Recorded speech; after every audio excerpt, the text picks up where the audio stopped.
Mummy મૂકીને ગયા જશે. તો હજી મોટા કોણ કરે બેટા તમને? દાદી દાદા મમ્મી પપ્પા નથી બેટા? નહીં. દીકરા શું નામ છે તારું? અંકિતા. દીકરા પરિવારમાં કોણ કોણ છે આજે? 5 બહેનો, 1 ભાઈ, દાદા દાદી. મમ્મી પપ્પા નથી આજે બેટા? શું થયું તું મમ્મી પપ્પાને બેટા? પપ્પાને બીમારી હતી એટલે ઓફ થઈ ગયા છે ને મમ્મી ડિલિવરી આવતા ઓફ થઈ ગયા હતા. તો હજી ઘર ગુજરાન કોણ ચલાવે બેટા? દાદી દાદા દાદી શું કામ કરે બેટા? સફાઈ કામ કરે. સફાઈ કામ કરવા જાય અને તમારું ઘર ગુજરાન ચલાવે છે. હા.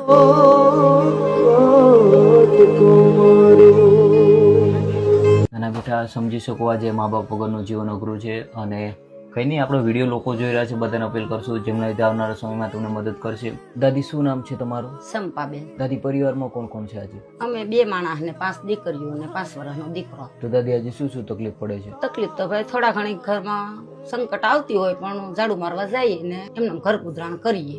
અને સાથે દીકરાઓ કોના છે આજે? ઈ મારા દીકરાને દીકરા. આજે હાજર નથી કોઈ? ના નથી. દીકરો મોટો હતો એને હુમલો આવી ગયો તો ઓફ થઈ ગયો. એની મમ્મી ડિલિવરી આવતા ઓફ થઈ ગઈ. પછી બીજા લગ્ન કર્યા તો ઈ 2 બેન ભાઈ હતા તો ઈ બાઈ વહી ગઈ. એટલે આજે નાના દીકરાઓને છોડીને એમનો હા એની મમ્મી વહી ગઈ. 5 વર્ષનો દીકરો છે અને 100 વર્ષની દીકરી છે. ઘર ગુજરાણ એમને હાક્યા કરીએ થોડું થોડું ઘરું થઈ જાય પણ નથી ભાઈ કોઈ કામ કરવા વાળું તો એ કરવું પડે ને. એમ ન થાય તો કામ તો કરવું જ પડે કારણ કે બસ્સા નાના છે જે એટલે. તો આજે દાદી કેટલા રૂપિયા કમાઈ લ્યો તમે? કોઈ 500 આપે, કોઈ 600 આપે, કોઈ 1000 આપે. એમ 2 વાગ્યા લગી મહેનત કરીએ. 2 વાગ્યા પછી ઘરે આવીએ રાંધી શેકીને ખાઈએ. આજ ગાંઠથી છૂટી ગયા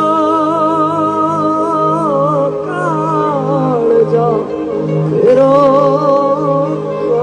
ફાટકો માર્યો. આજની આ ખાસ મદદ સુચિતાબેન જાની કે જેઓ અમદાવાદથી છે અને જેમના જન્મદિવસ નિમિત્તે આજની આ રાશન કીટ આપવામાં આવેલી છે. તો સુચિતાબેન જાની તમારો ખૂબ ખૂબ આભાર. આવનારા સમયમાં આવા નિરાધાર નિસહાય પરિવારની મદદ કરતા રહ્યો. ભગવાન તમને લાંબુ આયુષ્ય આપે અને બસ પ્રેમ સપોર્ટ આપતા રહેજો અને વિડીયોને વધારે લોકો સુધી શેર કરજો.